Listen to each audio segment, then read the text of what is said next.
Coming up on CTV News tonight, Sarah managed meetings for those living in the residential red zones and 10,000 bags of hope for those living in the worst hit areas. Welcome to CTV, I'm Rob Cope-Williams. Sarah managed meetings have been held around Christchurch for those living in the residential red zones. CTV News went along to take a look at one of the early ones. As CTV News reported Friday, hundreds of Canterburyans uncertain about the future of their homes attended meetings hosted by Sarah over the weekend. The meetings were held to hear people's questions, as there's still not clarity around all issues. So it's going to take time, and people have got some questions we can't answer yet, and we have to give them the answers as quickly as we can. Also, people also have 9 months to think about this offer once they've got it, so they have actually got a reasonable period of time, and we need to make sure we've got good support there for them. There are lots of questions, and some of the questions are hard, some of them are unique, but some of them are common. We need to try and make sure people have actually got support so they can actually get answers to their questions as quickly as possible. Mr Sutton said at the meetings that in 6 to 8 weeks' time, residents would receive a letter from the government, and they'll then have 9 months to decide, and then have 12 months after that before they will have to move. Mr Sutton says they can't answer for insurance companies and that they understand there is a small number of people who will be uninsured. We haven't yet considered really the uninsured, what should happen with them. To my knowledge, the number of uninsured is actually pretty low. I think out of the 5,000 households, we think there's less than 50. So that's a relatively small number. And there's still unanswered questions around the white and orange zones.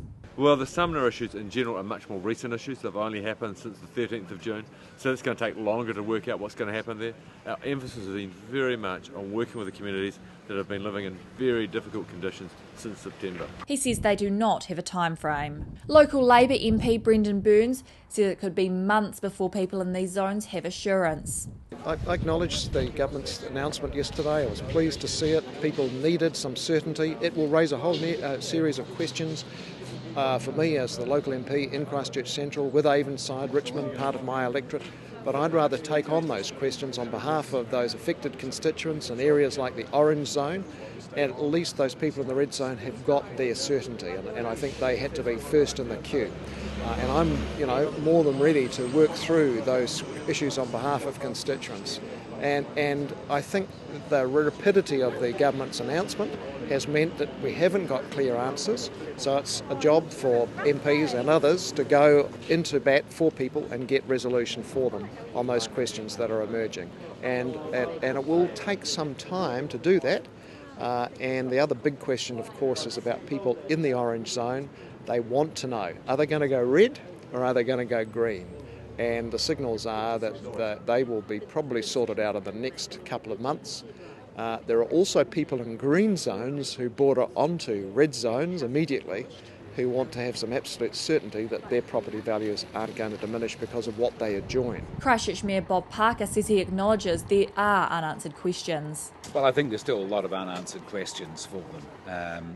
They've got the clarity of the big picture, but there are so many individual variations that I think Sarah's going to have its hands full just decoding some of the problems, and certainly it was a shock for some people today to realise that they might have a house which has an insurance policy, but if it isn't a write-off, they don't necessarily have the option to then have their insurance pay them out.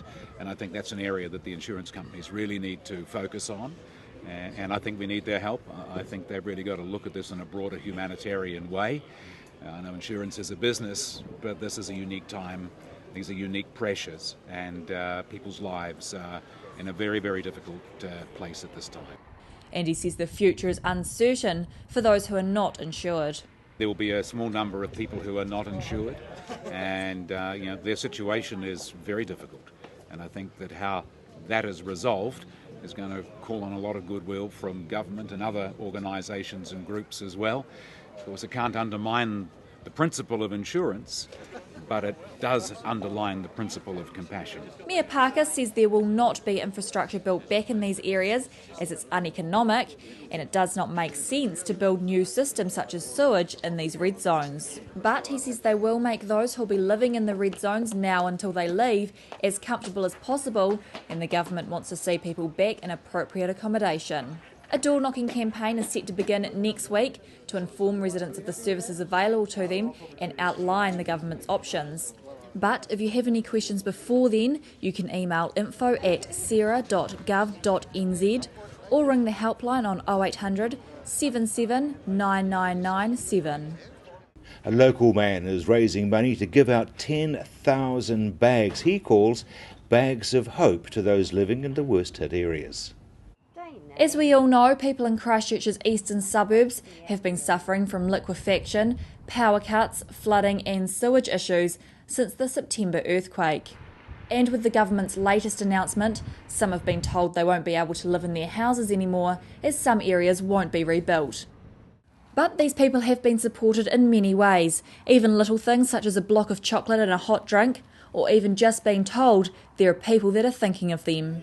This is what prompted Chris Diath to start 10,000 Bags of Hope, to give a little bit of hope to those living in the worst hit areas.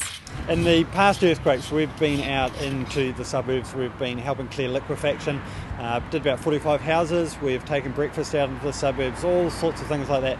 This time we thought, man, these people, there's not as much coming in terms of support from last time. What can we do that's going to be a lasting thing for these people, that they can remember that people all around New Zealand and around Canterbury are thinking of them? And so that's where 10,000 Bags of Hope came from. In the bags, there's 4 different things. So they're going to get a lovely block-mounted artwork with the word hope on it and a nice love heart in the Canterbury colours, of course. And on the back of that plaque, it's going to have the name of the person that donated it and their message. So when people buy a bag, they can leave their name and they can leave their message for that family. Then they're going to have a couple of nice hot drink sachets, a peanut slab, and then a big block of Whittaker's chocolate. You know, there's nothing like a bit of Whittaker's chocolate for comfort food, is there? We wanted to do something that was significant. You know, you aim for nothing, you'll hit it every time. And so we started with 10,000. We made up 1,000 bags last Saturday. We were wrapped. Great team of volunteers. About 20 people turned up to make up the packs, and so our aim is 20,000. It is 10,000. If we can get 20,000, we'll do that. I suppose the key thing is, it's just $5. $5 puts a bag of hope into someone's house. Someone who, you know, they may have been digging out liquefaction for the 3rd, 4th time, and it lets them know someone around New Zealand, around Canterbury, is thinking of them. Volunteers will be handing bags out by the end of the week. So at the moment we're still raising the funds for it, and we're making up the bags. The artwork in particular takes a little bit of time to make, and so we hope to be, well in fact we will be definitely out there Sunday this week handing out the Bags of Hope. Probably head over to the eastern suburbs. Karaki Beach is probably another area we'd like to take the Bags of Hope into, and so we're still yet to decide exactly where, but yeah, we want to get it to people that are really struggling out there. And if you want to contribute to Bags of Hope, you can visit Trade Me or the website. Yeah, they can go to Trade Me, they'll find it there. The easiest way though, if people want to donate the bags just cost $5, thanks to donations from Whittaker's, Budpack and a few different places. And so the easiest way is to go to hopechristchurch.com. Yeah, so Trade Me put it up on their call auctions. So the fundraise online sends me an email every time there's a donation comes in. So the old email's been going ballistic this morning, which is really cool. They can go there, that'll take them to their fundraise page. They can do an online transaction. They can do $5, they can do $25. Someone this morning just did $150 from Versatile. I mean, it's fantastic to see what's coming in from people. Coming up after the break, we take a look at the upcoming New Zealand Golf Open.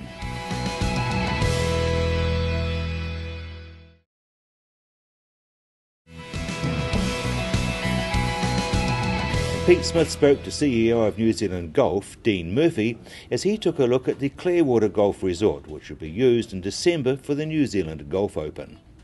CEO New Zealand Golf is at Clearwater, and Dean, I've got to say to you, if there's a more beautiful place to be in the world, I haven't found it today.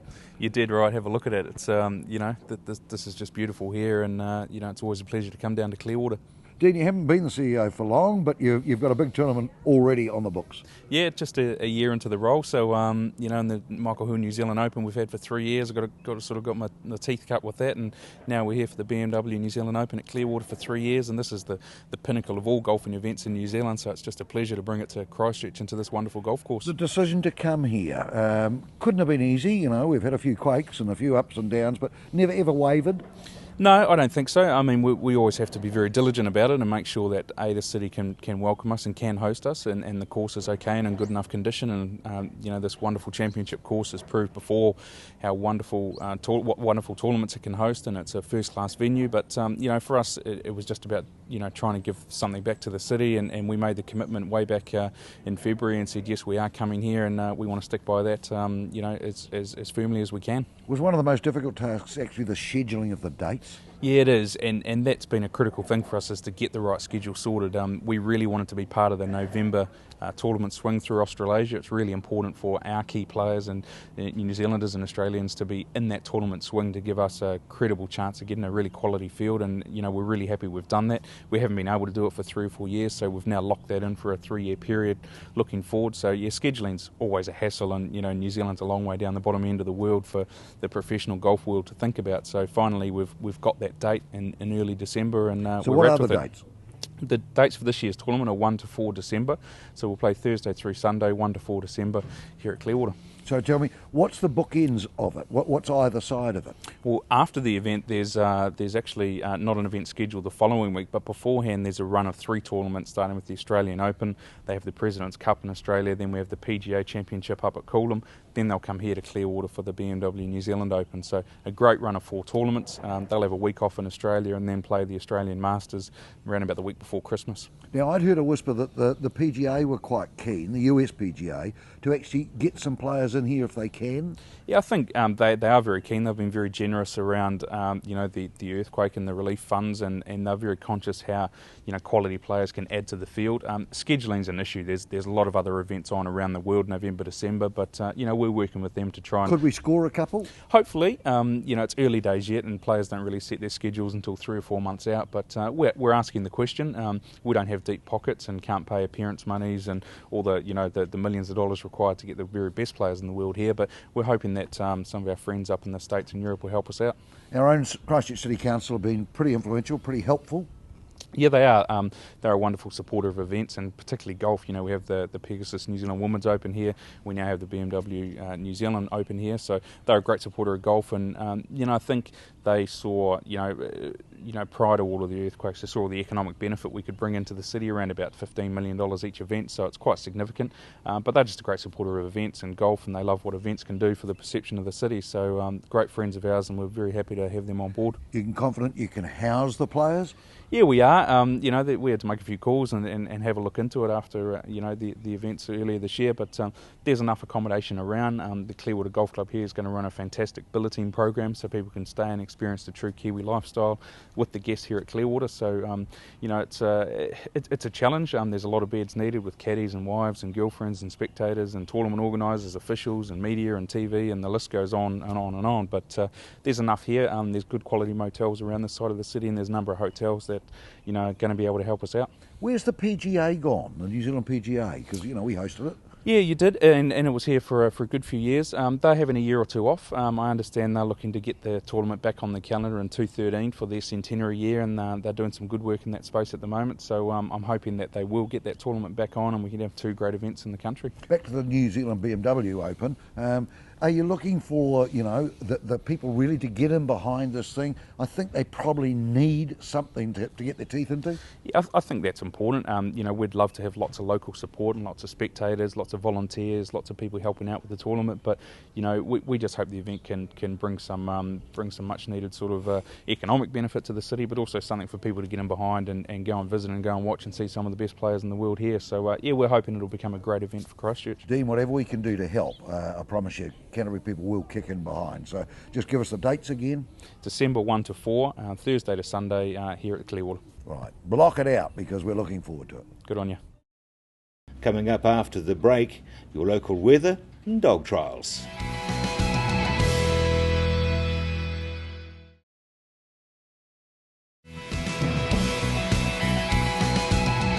The Canterbury Interclub Sheepdog Trials were held yesterday just out of Hanmer. It's a contest that involves all the clubs in Canterbury and draws a lot of attention. The formula is simple. Take the top shepherd and sheepdog from each of the clubs and compete against the rest. The complication is that neighbouring clubs join forces and share the honours. For example, Methven and Mayfield join up as their neighbouring clubs. Therefore, it's actually two sister clubs facing off against the others, with one supplying the heading dog and the other the hunt away. That produces the challenge of one club either giving the other a huge bonus or leading to both teams crashing. After 10 rounds, the top three combinations fought out the final, with the honours going to Taitapu Banks Peninsula with this winning performance. So 98 points in the bucket, as it were, as we send out, Ross Miller sends out his dog to see what he can do with the bringing the sheep downhill rather than taking them up. Well, Jazz is getting away up, halfway up the hill on a good line. Judge will be quite happy with this at the moment. It's going pretty good at the moment. Coming around above the sheep. He just keeps coming around to about 12 o'clock, directly above them, and he stopped a good distance. That's pretty good too. At the moment it's about the relationship between the dog and three sheep. Do they want to respond to his movements? Do they like the way he approaches them? Do they fear his presence? Or are they quite happy just to respond? No school tomorrow for the kids in Akaroa and Little River? Exactly. No, it's really good that the different clubs are able to host it, and it gives them the opportunity to basically be the hosts and do the hospitality. Hello, one of those sheep is stamping their feet, which basically means that they're in no mood to be messed with. Just a very good move by the dog there. Those sheep, they're still looking to go to the right. I thought they were going to go, but the dog made a nice move and managed to steer them.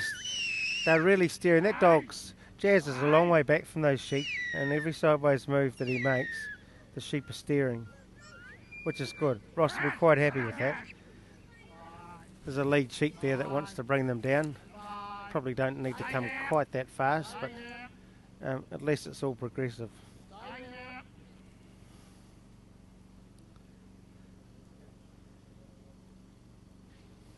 Who was he? I don't know if I know him. He used to own the pub in Auckland. Oh, did he? Yeah. You can see there the flat grass, the green grass, which is where the serious stuff starts. So we're looking at a possible 22 points for the what's known as the pull. Lovely shot there of Jazz in amongst some tussocks. Sheep are a lot quieter than the rays in the previous run. They're really settled at the moment.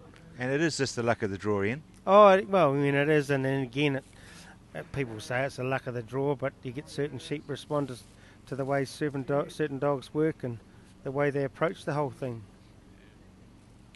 The worst thing is if a dog's too abrupt and too rash in his moves, the sheep will, I mean, then the dog didn't really cause that, but the sheep get a bit of a hurry on and feel threatened.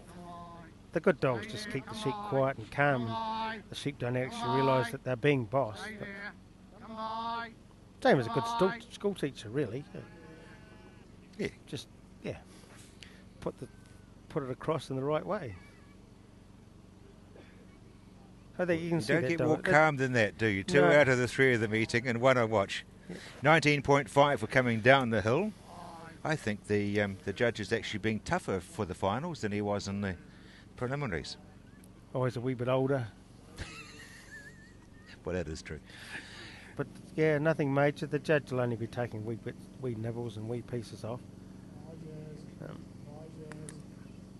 Behaving a lot better than Ray's did in the previous run.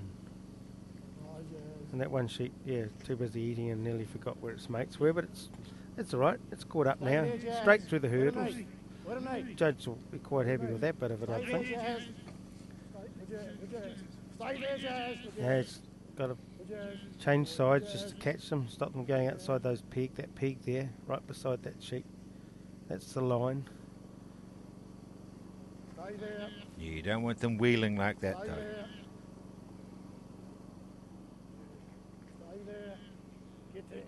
Quite happy to graze. I know their mates in the background calling out.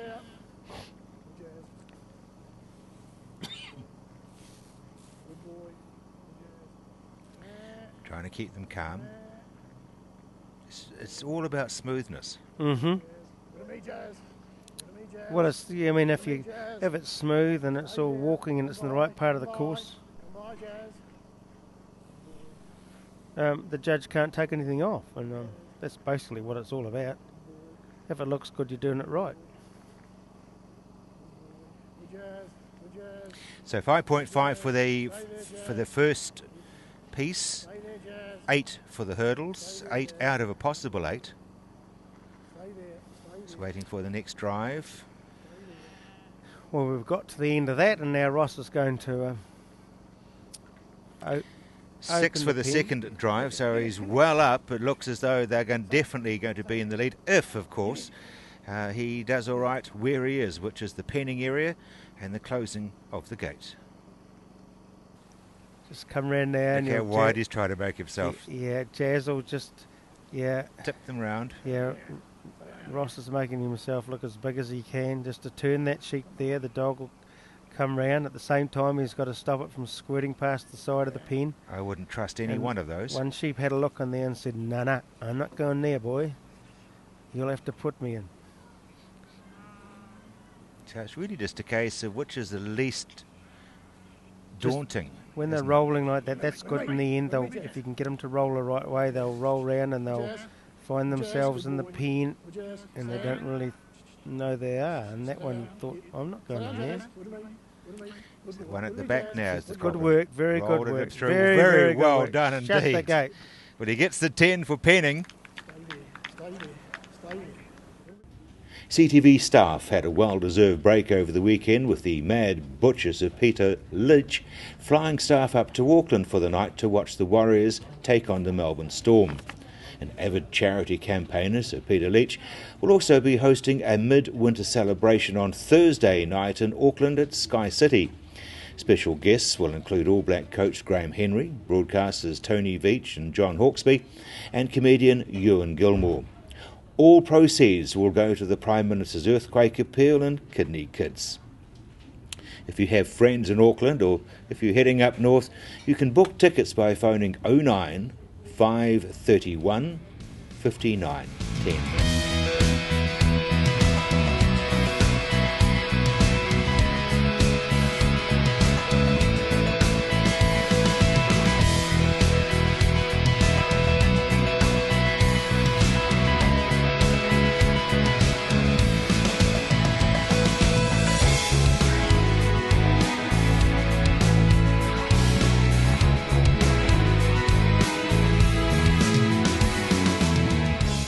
Supporting local content so you can see more of New Zealand on air.